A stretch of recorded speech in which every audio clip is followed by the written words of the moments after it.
at what point did you see the need opt out of masturbation? Like there's always turning point. So what was that turning point? What brought about you deciding that, see, at this point in time, that continue like this? Let it not be that I need to just die on time. I think I need a turnaround. At what point? What was the situation, the circumstances that surrounded the determination to that, like, okay, Father, I surrender. I think I need you in my life right now. A lot happened in my life.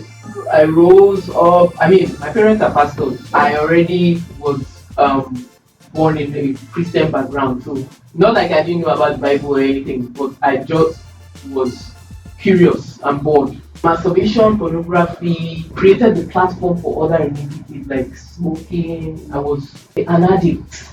I was addicted to weed, alcoholism, wild living, and that landed me in the hospital for a long time, and then ultimately I lost my job, definitely because I started acting crazy. I lost my job. Can you imagine? Yes. So who would think that pornography and masturbation would lead to that? Acting crazy. Seriously? Yes. Go on. Yes. So yeah, because spirits are always attached to these things, right? So so I got to a point. I'd already lost my job, among many other things like insecurity, low self-esteem. There was so much baggage at that time. And Low self-esteem. Somebody with a first class. No, seriously. No, I'm just trying to emphasize this thing so that people will understand that nothing is normal. Nothing just happens. No. There are spirits in charge of every little thing. Everything. If it's not the spirit of God, it's a demon. You can't be sitting on the fence. No, you are either here or there.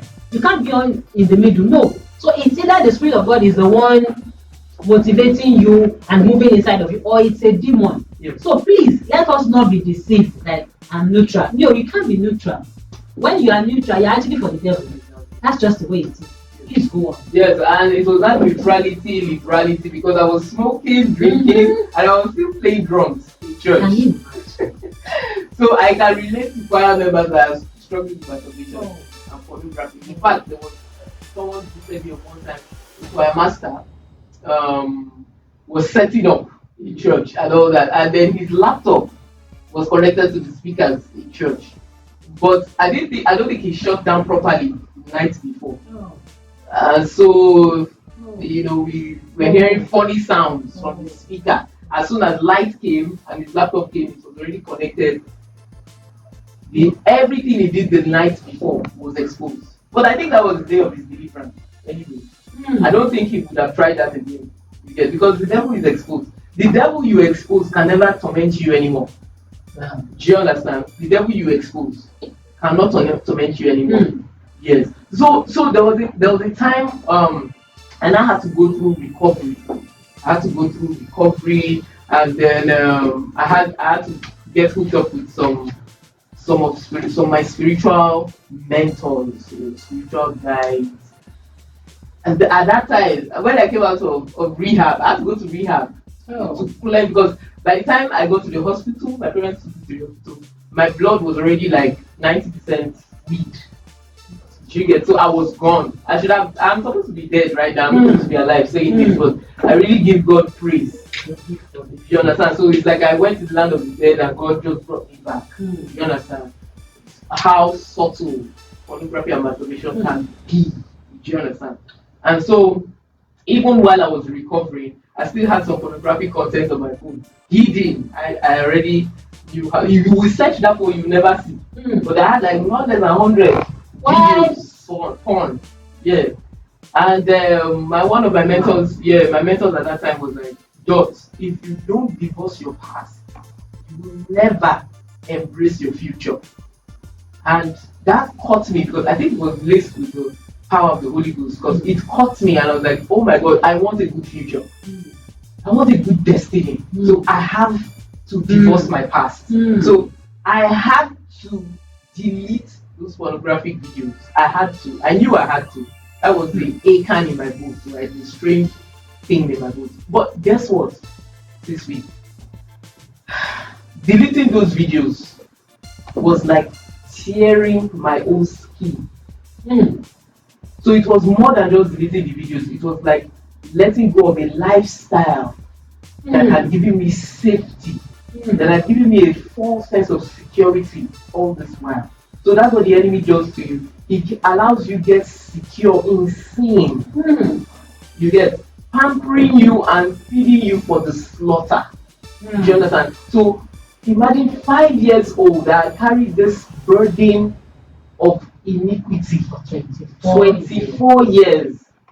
And so I told God, I let go, right? But I was in tears because it was surgical. It was like cutting a part of myself. But I couldn't do it ordinarily. I had to do it in prayer and fasting. Remember, Jesus said, "This kind goeth not out, but by prayer and fasting." That's one thing that this generation is missing now. Fasting. So important. So that was like the turning point. And from there on, it's like I started my relationship with God afresh. Like someone that never knew God before. So I had to start afresh. I had been going to church in the choir, drumming, and still mixing all that, mixing and mastering, masturbation, and singing, drumming. What a lie! That's why we're not even getting the benefits of being Christians, because our hands are still soiled with iniquity, and we're holding the mic and ministering while we just masturbated last night. The only spirit you are disseminating is that of iniquity and pornography and all the garbage that you have in you. So it's time for a consecration. It's time for the church to get up, right? Because his birth ministries, I'm sure, is focused on the church, right? Because unbelievers already know their faith. But how about the church? The iniquity in the church is terrible. Even there are so many lost in the church. Exactly. In fact, the amount of people that are lost in the church is way higher than the ones we have outside. Because now we use church as a cover up. Like, let's just when we have school. So are you a Christian? I am a Christian. We are so quick to say I'm a Christian. But seriously, what is the meaning of Christian? Christ-like. Is our life Christ-like? I hope somebody is getting something. Also, I have been praying and fasting to stop porn. I still go back to it. What am I not doing? Praying and fasting to stop porn. I also encountered this one time. I asked Mom, I said, "Mom, how do I stop this thing? This thing is so sweet." I mean, we have to admit that masturbation is sweet at that time. It's sweet. It's just after that you feel drained, lost, and empty. So you have been praying and fasting about it. Now, get planted in the work of God. I hope somebody is writing something. Get planted. Because it's one thing to keep praying and fasting about something and then you're not going to church. The demons will still keep. I mean, there's still an atmosphere that's not fired up. So you're praying and fasting. Are you praying and fasting alone? Or are you praying with a body of believers? Or do you have a mentor that is guiding you accordingly? Because we can be in denial actually. Praying and fasting, yet you don't like church. It can't work. It can't work like that. So it has to be in a body, right? So I wish I could ask this person some personal questions, but I'm trying to usually in line of this, because what pornography and masturbation usually does is isolate. So one of the problems why you keep relapsing is when you still enjoy being alone. So quit enjoying being alone. You get that might be an angle.